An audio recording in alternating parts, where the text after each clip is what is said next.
Okay, welcome to Teen Church. Yay! All right, so we have a very special demonstration from Brother John at the end, okay? All right, so also got the camera set up. That's great, okay? And you can only picture like 2 or 3 people in here, but if they can only see the many, many people behind the camera. Like 5,000. 5,000. All right, so I'm going to try to move quickly here, guys. And I know you're going to be sad, like, oh man, it's going so fast. I really want more biblical doctrine, right? No. No? But here's why you should want it. Because with biblical doctrine comes peace and happiness and contentment. What does contentment mean? What does it mean to be content? Anybody, what does it mean to be happy with what you have? Huh? Blessed? Yes. Thankful, right? Is anybody thankful today? Who's thankful? Why are you thankful? Somebody tell me why they're thankful. Anybody? Just go ahead and say it. Because you're what? Yes, we're thankful to have you here. Who else? Yes, Casey. Because you woke up. That's very good. That's what I did too. I thank God when I wake up. Yeah, who else? Emily, raise your hand. What are you thankful for? That you still have a house. Okay, that's because you went to Southport yesterday and you saw people that didn't have houses. So that's really interesting. She went to a place that had floods, didn't have any houses, and she came back and she was thankful for her house. So she saw and she was thankful. That's good, yeah. School, yes. Thankful for school. I'm thankful you're here. Okay, school. Yes, sir. What do you think? School? What do you like about school? Lunch. Lunch? You sound like Kobe. Kobe likes lunch. Lana, yeah. I'm glad that Dr. Armstrong isn't above my feet with water. So you're thankful too that you didn't get hit with flood. And you went too, right? Yep. Okay, last one, yeah. School. Think why? What do you like about school? Recess. Recess? Okay, so people are thankful for school because of recess and lunch. Yes. All right. Well, today we're going to talk about what you can do through Christ. Has anyone ever heard this verse? I can do all things through Christ who strengthens me. Anyone? Okay, you guys have all heard that verse. Okay, it's on Alden's Bible cover. Okay, get on the camera. All right. I don't know if anyone's going to watch this, but if they do, they'll be surely entertained and educated. I know. Okay. So you guys have heard that verse, right? Well, what does that mean? Does that just mean, like, if I told you to, okay, go fly over the church and fly around the church and come back down here, can you do that right now? No. Break something. Why not? You could break something. Because you can't fly because you could break something? You could try. If I tried to fly, I'd probably hurt myself. You could try to break something. But the Bible says I can do all things through Christ, so can you not do it? No, not like that. I mean, like you can do it as long as you can do it like. Okay, so maybe we need to know what that means and how to apply it. And I'm glad you guys asked, because here I am to tell you. Yay! All right, 5 points real quick. First one is, be changed by Christ. Philippians 3:21. Be changed by Christ. Here it is. Here it is. Who shall change our vile body, that it may be fashioned like unto his glorious body, according to the working whereby he is able, even to subdue all things unto himself. What does the word vile mean? If I have a vile body, what does that mean? Is vile a good thing? No. Yes. Well, I don't know. Yes. we had yes, no, and I don't know. So we got the Yeah, full I spectrum. know. Yes. Vile is bad. Okay? Oh. Vile is bad. Let's say Kobe eats garlic fries right before bed. Let's say he eats garlic fries and he gets like a handful of butter and he puts the butter and the garlic in his mouth and he goes to sleep for like 10 or 11 hours and lets it bake in there, right? And then he comes up real close to me and says, "Good morning, Clark." Is that going to smell good? It's going to smell vile. It's going to smell nasty, right? Ew. Yes.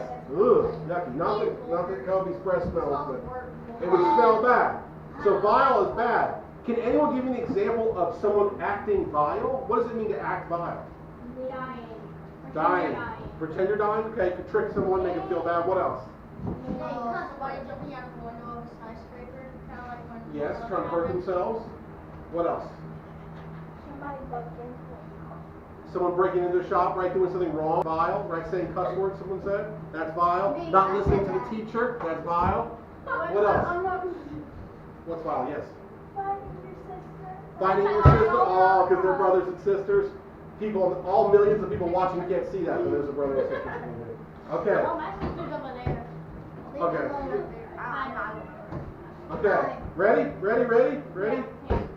So if we act vile, which we do, okay, we all do, then who do we need to not act vile? Jesus. Okay, so the first step is to understand we all need Jesus, okay? That's the most important thing I want you guys to think about, is if you don't have Jesus, we're going to get you Jesus today, okay? Think about that. If you don't have Jesus, it will be done today because I'm going to help lead you to the Lord if you don't have the Lord. I know by many of your testimony, a lot of you do have the Lord, okay? Alden, before you were not saved, right? And now you're saved, right? Is there a difference in how you live? Yes. Why? Tell me one difference. Give me one difference, buddy. One difference. From before you were saved till now, how do you what changed you? How do you act differently? Could be anything, bud. Anything. Did you come to church before you were saved and read your Bible?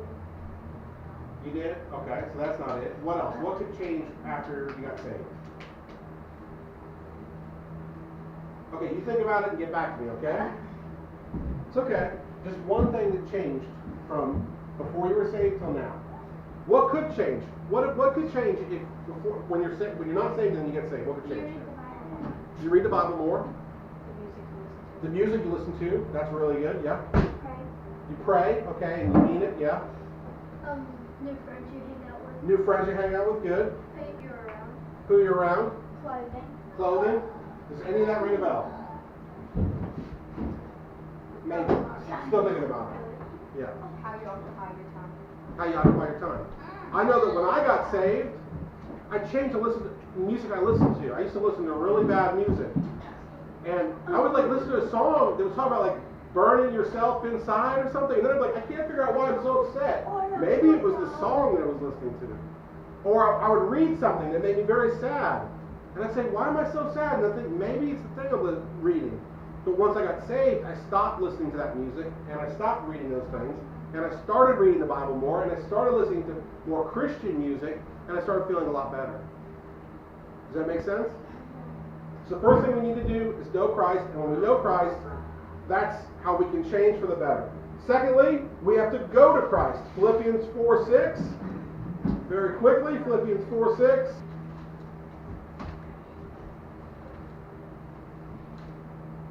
Be careful for nothing, but in everything by prayer and supplication, with thanksgiving, let your requests be known unto God. Okay, what is prayer? Praying to God, right? What is supplication? I'm glad you asked. Asking or begging earnestly or humbly. Have you ever asked God, and have you ever begged God for anything? Has anyone ever begged God for anything? Does anyone want to say what they beg God for? They don't mind saying in front of the group? It's all private? Okay. Yeah. Yours is not, go ahead. I get money to buy food. Okay, so you begged God to get money to buy food. Okay, that's a good thing to beg God for, absolutely. And you're still here, so that means you did eat, right? Yes. Praise God, yeah. My dad was in the hospital, and I begged God for Yeah, I've been there too. My dad was in the hospital. I got a call from a lady he worked with. Said he was in the hospital and it was bad. And the first thing I did was I went to God and I begged God to take care of my dad. Yeah. I beg God to help me speak better. Yeah, good. That's good. That's the best way to do it. And I've done that too. Yeah, Lana. I was begging God that when yesterday we went to Southport and stuff, that it wasn't going to be as bad as what we saw. But it was bad. It was bad. That's got to be hard. Okay, last one. You're in my grill. Go ahead, please. My dad. You begged God for your dad to what? Do better? No, To see your dad. And how long? That's got to be really hard, right? Yeah. I know what that's like. My dad went away for a long time. I didn't get to see him that often.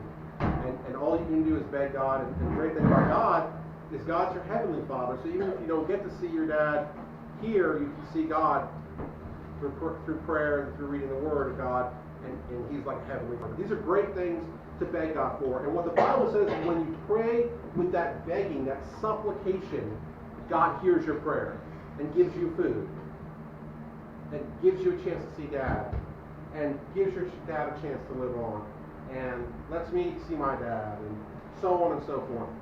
Anything yet? Do we have anything yet?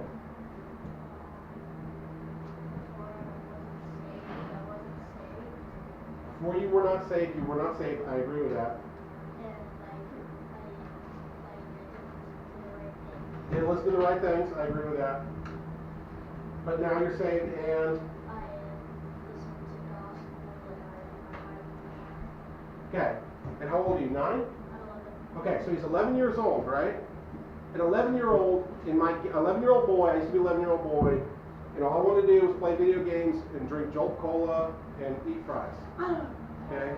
And God has changed this 11-year-old. It's hard to do not just that, we talk about Xbox and everything, but also to read the Bible, to listen to gospel music.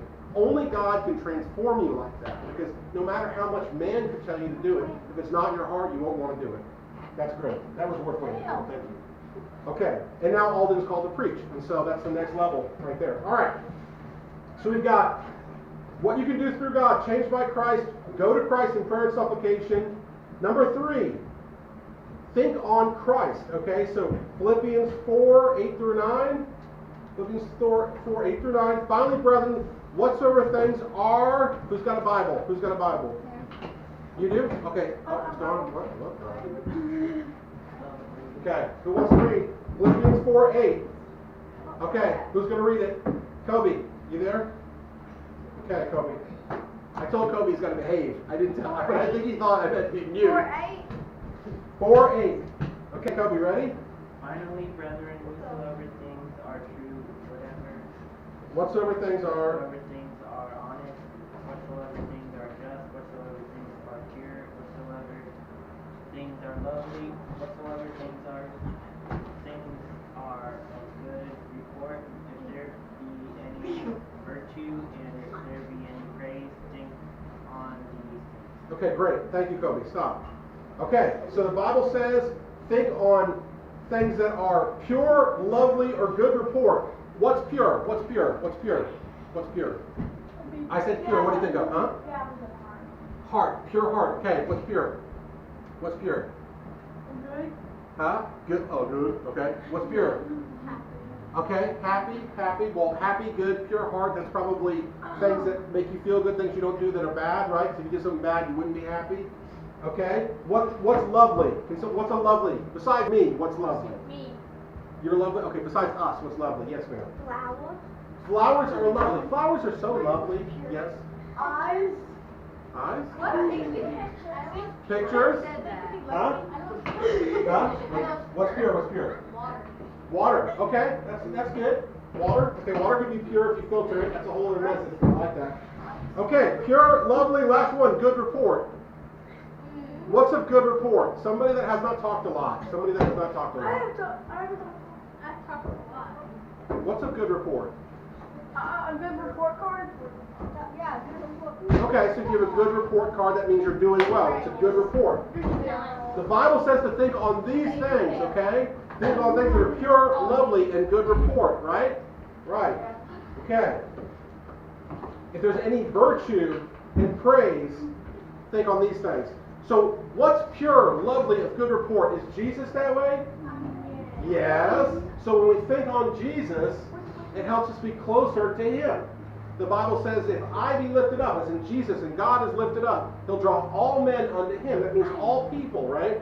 So if you think on Jesus, and you talk about Jesus, it'll draw all people to Jesus. Okay? Isaiah, you guys know Isaiah, right? Yeah. Isaiah had this game that he liked to play, right? Guess what it was called? Guess what it was called? Fortnite! And then Isaiah showed Kobe. Isaiah's like, Kobe, check this out. It's Fortnite! And Kobe's like, oh my gosh, I'm completely addicted, okay? So Isaiah spoke something. Kobe followed it, right? And now everybody's talking about Fortnite, okay? But Fortnite won't save you when things go wrong. Fortnite won't help you when you're in trouble. Fortnite won't be there when you needed to be there to give you wisdom, to protect you, right? Like God will, okay? So if God's name is lifted up, then he'll draw all men unto him, okay? What that means is that you guys in school can be a testimony to others. Does that make sense? Almost done, guys. Almost done, almost done, almost done. Number 4, be content with Christ and nothing else. Philippians 4:11 through 12. Okay, go to Philippians 4:11 through 12. Go and find it in your Bible. Yeah, Philippians 4. You can't throw it down again. You gotta read it. 11 through 12. Not that I speak in respect of want, for I have learned in whatsoever state I am, therewith to be content. I know both how to be abased and I know how to abound. Everywhere and in all things I am instructed both to be full and to be hungry, both to abound and to suffer need. How can you be full and hungry? Does anyone know? Lana. You don't eat enough? But if you don't eat enough, then you're hungry, but how are you still full? Yeah. Read the Bible? To read the Bible, okay, if you read the Bible, you can be full in God's Word, but what would you be hungry for? Yes, ma'am. Think about it. If you read the Bible and you're full in God's Word, how can you still be hungry? Because you didn't get enough. Hmm? Because you didn't get enough. Because you didn't get enough? Okay, you can always want more. But Paul's referring to this verse is the idea that we should be content when we have a lot or a little. Okay? So does anybody remember a time that you had a lot of food in the fridge? Okay? That should make you happy because you all are little hungry monsters, right? But what happens if all the food is not in the fridge? Can you still be happy? No. Yes. Well, what if there's enough food? What if there's enough food in the fridge to eat, but there's nothing extra? You should still be happy that you have something to eat, right? So Paul's literally saying, be happy with what you have, whether you're rich, you have a lot, or whether you have nothing, okay? But Paul is also saying that you should be full and content in Jesus, but be hungry to tell others about Jesus. Does that make sense? So God has blessed every single kid in here, okay? But just because God's blessed you guys doesn't mean that you should just be like, oh, I'm good, I don't want to talk to anybody about it. You should also be hungry for others to know the blessings that you have, right? We tell Kobe all the time how lucky he is to have parents that are there to pick him up from soccer, are there to bring him a snack, are there to listen to him, are there to help him with his homework, are there to do these things. How lucky he is, but at the same time, we're trying to get Kobe to feel compassion for those that may not have that, and to tell them about the love of God, which is what the Lord uses through us to show love to him, right? Sometimes you need the Lord to show goodness to others. Okay. So, last one. If you have, ready for this? If you have been changed by Christ and you're not a vile person, right? Because the Lord has saved you, now the Lord is within you. You have the Holy Spirit. You've been changed by Christ. If you go to Christ with prayer and you humbly beg Christ, if you think on Christ, you think about the pure and lovely things, which above all else is Christ, the things that he created, okay? And you're content whether you have a little or a lot, then you can do all things through Christ.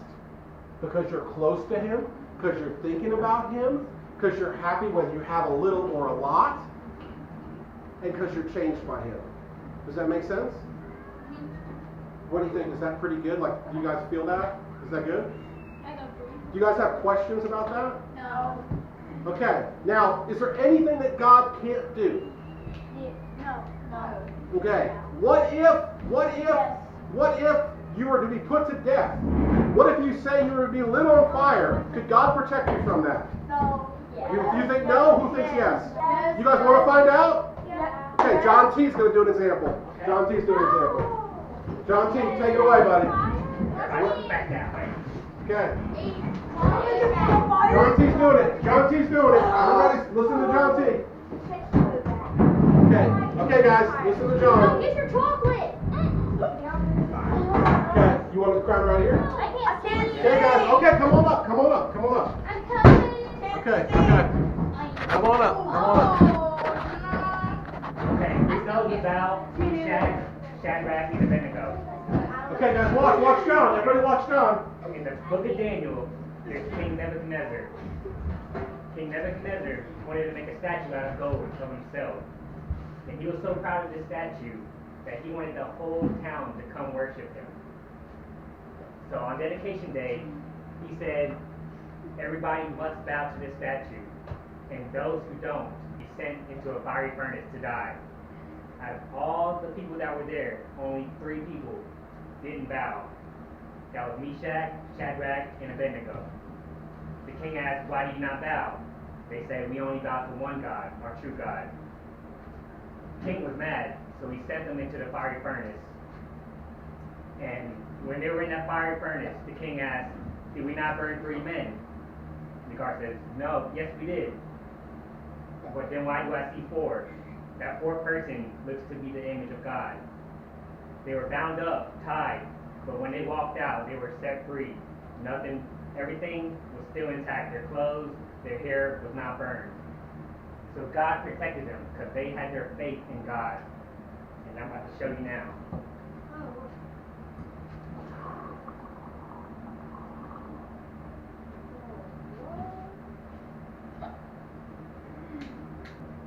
Whoa, do it again. One more. Well, man, you were worried right there. That actually looks cool. What is that? I know. Is that cool? Do it again. Do you guys see what the point he's making? If you trust in God and believe in Him, He can protect you from that. You see that?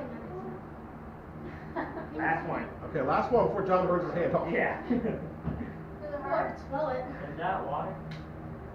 You can feel the heat over here too.